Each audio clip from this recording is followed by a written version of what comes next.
আসসালামু আলাইকুম। সবাইকে স্বাগত জানাচ্ছি বিডিভিউজে। আপনাদের সঙ্গে আছি আমি সুরভি দিবা।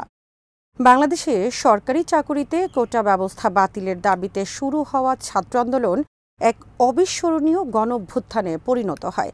শেষ পর্যন্ত কয়েকশো মানুষের তাজা প্রাণ ও রক্তের বিনিময়ে শেখ হাসিনার স্বৈরশাসনের কবল থেকে মুক্ত হয়েছে বাংলাদেশ। সকলেই বলছেন দ্বিতীয়বার স্বাধীন হলো বাংলাদেশ। এক মাসব্যাপী প্রবল আন্দোলনের মুখে ক্ষমতা ছাড়তে বাধ্য হওয়া শেখ হাসিনা পালিয়ে গিয়ে ভারতে আশ্রয় নিয়েছেন। এরপর বাংলাদেশের একমাত্র নোবেল বিজয়ী ডক্টর মোহাম্মদ ইউনূসের নেতৃত্বে গঠিত অন্তর্বর্তীকালীন সরকারের অধীনে বাংলাদেশের নতুন পথ চলা শুরু হয়েছে। এতে সব শ্রেণী পেশার মানুষের মধ্যে নতুন আশাবাদের সঞ্চার হয়েছে। কিন্তু এই সরকার কি পারবে বাংলাদেশের দীর্ঘদিন ধরে গড়ে ওঠা ঘৃণার রাজনীতির চর্চাকে বদলে দিয়ে মানুষের এই আশাবাদকে স্থায়ী রূপ দিতে? এই প্রশ্নটি এখন ঘুরে ফিরে বাংলাদেশের মানুষের মনে উঠে আসছে। বাংলাদেশ পরিস্থিতি নিয়ে দ্য ইকোনমিস্ট পত্রিকার বিশ্লেষণের আলোকে বিস্তারিত থাকছে মোতালেব জামালির প্রতিবেদনে।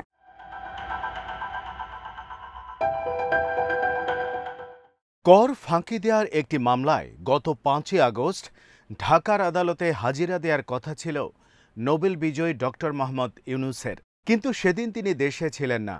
ফলে তার অনুপস্থিতিতেই বিচার কাজ সম্পন্ন হওয়ার কথা ছিল। আদালতের রায়ে ডক্টর ইউনূসের যাবজ্জীবন কারাদণ্ড হওয়ার শঙ্কা ছিল, কিন্তু সেদিনই ঘটে গেল উল্টো ঘটনা।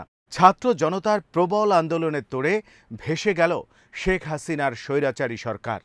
গত ২৮ বছরের মধ্যে প্রায় ২০ বছরই প্রধানমন্ত্রিত্ব করা হাসিনা ব্যাপক দমনপীড়ন চালিয়ে এবং কয়েকশো মানুষকে হত্যার পরও ক্ষমতায় টিকে থাকতে পারলেন না।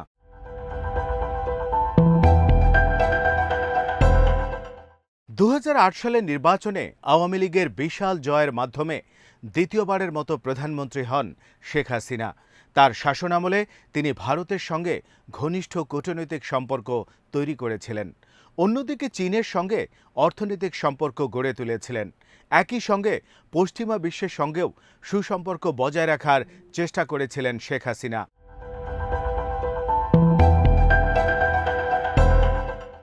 কিন্তু এত কিছুর পরেও শেখ হাসিনার শেষ রক্ষা হয়নি। এর কারণ হচ্ছে কর্তৃত্ববাদী আচরণের ফলে তার উপর জনগণের ক্ষোভ বাড়তে থাকে। তিনি গত জানুয়ারির সাধারণ নির্বাচনের আগে প্রধান বিরোধী দল বিএনপির নেতাদের কারারুদ্ধ করেন। আগের সীমাহীন লুটপাটের ফলে এবছর অর্থনৈতিক চাপ আগের চেয়েও আরও বেড়ে যায়। কর্মসংস্থানের অভাবে দেশে বেকারদের সংখ্যাও দ্রুত বাড়ছে।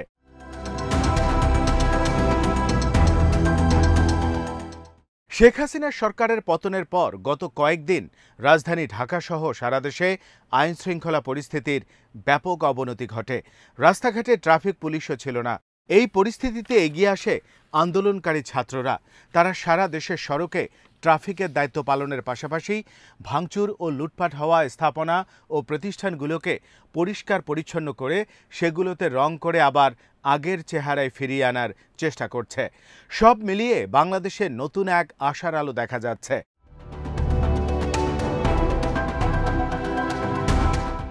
বাংলাদেশে এই মুক্তি সহজেই আসেনি। নিজের ক্ষমতাকে দীর্ঘস্থায়ী করতে শেখ হাসিনা সব ধরনের পন্থাই অবলম্বন করেছেন। ২০১৪ ও ২০১৮ সালের নির্বাচনে অনিয়ম ও কারচুপির ব্যাপক অভিযোগ ওঠে। চলতি বছরের জানুয়ারি মাসে বিরোধী দলবিহীন যে পার্লামেন্ট নির্বাচন করে সরকার, তাতেও ব্যাপক কারচুপির অভিযোগ সুস্পষ্টভাবে প্রমাণিত হয়েছে। বিরোধী দল, বিশেষ করে বাংলাদেশ জাতীয়তাবাদী দলের নেতাকর্মী, ভিন্ন মতাবলম্বী ও সরকারের সমালোচকদের উপর দমনপীড়ন ছিল শেখ হাসিনা সরকারের একটি সাধারণ বিষয়।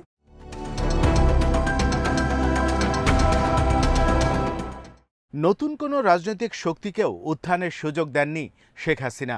তার সরকারের ব্যাপক গণবিরোধী কর্মকাণ্ড জনমনে যে বিক্ষোভের আগুন জ্বালিয়ে দিয়েছিল তার প্রতিফলন ঘটেছে জুলাইয়ের ছাত্র জনতার আন্দোলনে। আন্দোলন যখন তুঙ্গে তখন কোটা নিয়ে শেখ হাসিনার একটি মন্তব্যকে কেন্দ্র করে শিক্ষার্থীরা আরও ক্ষুব্ধ হন এবং সরকার পতনের এক দফা দাবিতে নতুন কর্মসূচি ঘোষণা করেন।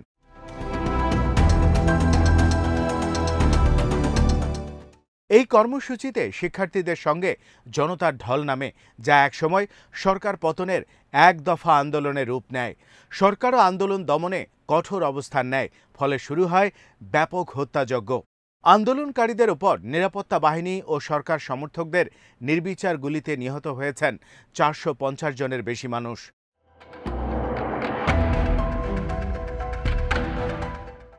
এরপরও আন্দোলনকারীরা পিছু না হটলে শেখ হাসিনা সেনাবাহিনীর সাহায্য চান, কিন্তু সেনারা আন্দোলনকারীদের বিরুদ্ধে ব্যবস্থা নিতে অস্বীকার করে শেখ হাসিনার সরকারের উপর থেকে সমর্থন প্রত্যাহার করেন। কার্যত এ কারণেই জনতার বাঁধ ভাঙা জোয়ারে ভেসে যায় শেখ হাসিনার সরকার। দ্রুত ক্ষমতা ছেড়ে তিনি ভারতে পালিয়ে যান। শেষ পর্যন্ত অবসান ঘটে শেখ হাসিনার দীর্ঘদিনের স্বৈরশাসনের।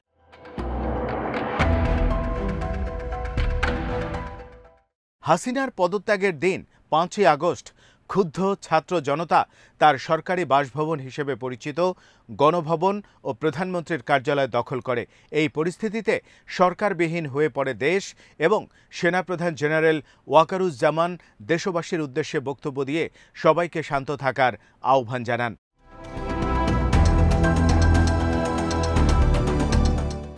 এই পরিস্থিতিতে দেশ পরিচালনায় জরুরি ভিত্তিতে অন্তর্বর্তীকালীন সরকার গঠনের প্রয়োজনীয়তা দেখা দেয়।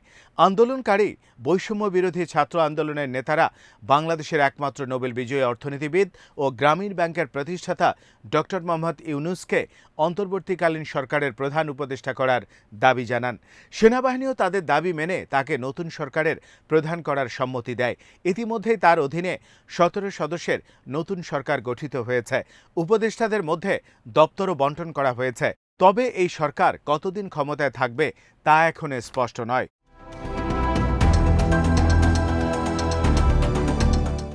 অন্তর্বর্তীকালীন সরকারের সামনে এখনো অনেকগুলো চ্যালেঞ্জ রয়েছে। স্বৈরশাসনমুক্ত বাংলাদেশের রাজনীতিকে দ্রুতই গণতান্ত্রিক ধারায় ফিরিয়ে আনার কাজ শুরু করতে হবে। বিশ্ব রাজনীতিতেও বাংলাদেশ এখন আগের চেয়ে অনেক গুরুত্বপূর্ণ হয়ে উঠবে, কারণ বাংলাদেশের ভৌগোলিক অবস্থান কৌশলগত দিক থেকে গুরুত্বপূর্ণ হওয়ার কারণে এদেশে নিজেদের স্বার্থ রক্ষায় চীন, ভারত এবং পশ্চিমাদের মধ্যে তীব্র প্রতিদ্বন্দ্বিতা শুরু হতে পারে।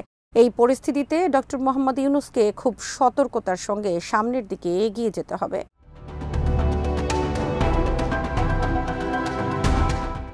ডক্টর ইউনূসের প্রথম কাজ হবে যাতে দেশে শান্তিপূর্ণভাবে রাজনৈতিক কার্যক্রম শুরু হতে পারে তার পদক্ষেপ গ্রহণ করা। দেশের রাজনৈতিক ব্যবস্থাকে এখন ঢেলে সাজাতে হবে। দেশে সহনশীল ও ইতিবাচক রাজনীতির ধারা চালুর পদক্ষেপ নেওয়া এখন সময়ের দাবি। প্রকৃত গণতান্ত্রিক ধারায় তুলে দিতে ইউনূসের হাতে সময় খুব বেশি নেই। অন্যদিকে দেশের অর্থনীতিতে স্থিতিশীলতাও ফিরিয়ে আনতে হবে। এসব ব্যাপারে তিনি কী পদক্ষেপ নেবেন তার উপর এখন বাংলাদেশের মানুষের ভবিষ্যৎ নির্ভর করছে।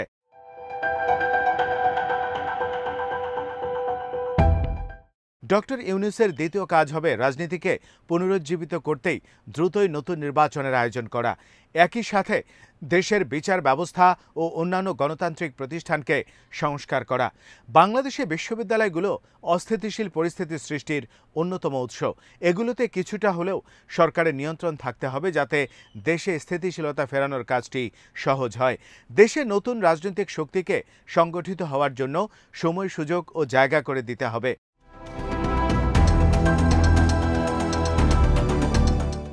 এমন নেতৃত্ব তৈরির পথ উন্মোচন করা যার মাধ্যমে দেশের তরুণ প্রতিনিধিত্ব তৈরি হয়। এমন পরিবেশ সৃষ্টি করতে হবে যেন কোনো ধরনের দ্বিধা ছাড়াই নতুন নেতৃত্ব কাজ করতে পারে, যাতে দীর্ঘদিন ধরে চলা বিষাক্ত রাজনীতি বন্ধ হয়। এসব পদক্ষেপ গ্রহণ করা না হলে দেশ আবারও আগের অবস্থানেই ফিরে যেতে পারে বলে আশঙ্কা বিশ্লেষকদের।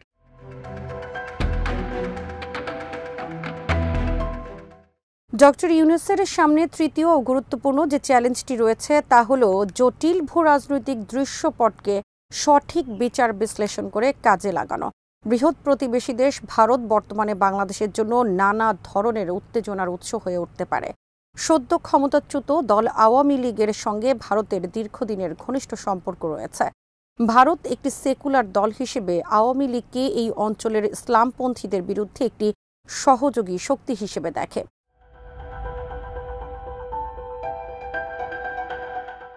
দক্ষিণ এশিয়ায় চীনের ক্রমবর্ধমান প্রভাবের প্রেক্ষাপটে ভারত শেখ হাসিনা সরকারের সাথে বাণিজ্য, জ্বালানি ও সামরিক সহযোগিতার সম্পর্ক জোরদার করেছিল। এখন শেখ হাসিনা দেশ ছেড়ে পালিয়ে যাওয়ার পর ভারতই তাকে আশ্রয় দিয়েছে। কিন্তু বাংলাদেশের বর্তমান অন্তর্বর্তী সরকার ও পরের যে সরকার আসবে, উভয়ই ভারতের চেয়ে চীনের দিকে ঝুঁকবে বলে মনে করেন বিশ্লেষকরা।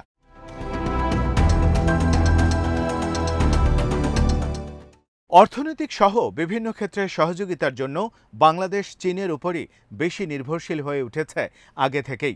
অন্যদিকে বাংলাদেশে চলমান সংকট যুক্তরাষ্ট্র ও অন্যান্য পশ্চিমা দেশগুলোর জন্য উদ্বেগ তৈরি করেছে, কারণ তারাও বাংলাদেশে চীনের ক্রমবর্ধমান উপস্থিতিকে ভালো চোখে দেখছে না।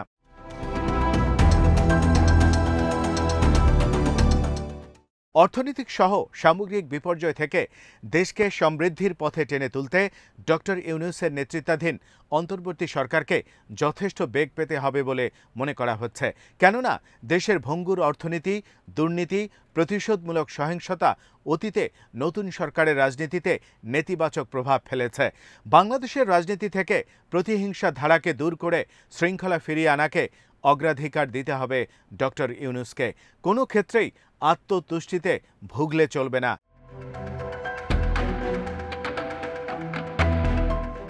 আজ এখানেই শেষ করছি। সবাই ভালো থাকুন, সুস্থ থাকুন আর দেখতে থাকুন বিডি ভিউজ। চ্যানেলটি ভালো লাগলে সাবস্ক্রাইব করুন, সংযুক্ত থাকুন আমাদের ফেসবুক পেজে। আল্লাহ হাফেজ।